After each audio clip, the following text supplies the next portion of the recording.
A solenoid valve allows you to set up your watering system in sections or zones. The number of sprinklers connected to each section is determined by your water pressure and volume.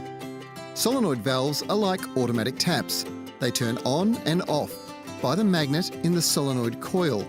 When the power is on, the plunger in the coil lifts and this operates the valve.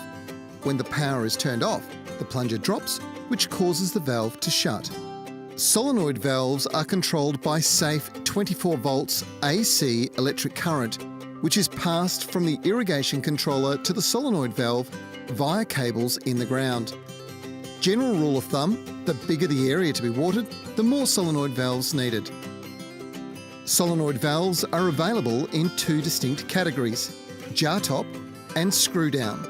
Jartop valves are used in residential watering systems. The jartop valve doesn't require any tools to access the internal componentry, which means servicing or replacement parts is very easy.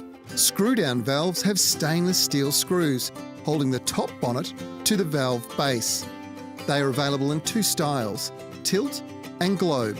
Tilt valves offer a higher water flow and can handle more debris if the water is dirty. The tilt style is available in flow control only. Globe style are available in both flow and no flow control and come in the following sizes: 25, 40 and 50 millimetres. For more information on solenoid valves, visit our website at holmanindustries.com.au.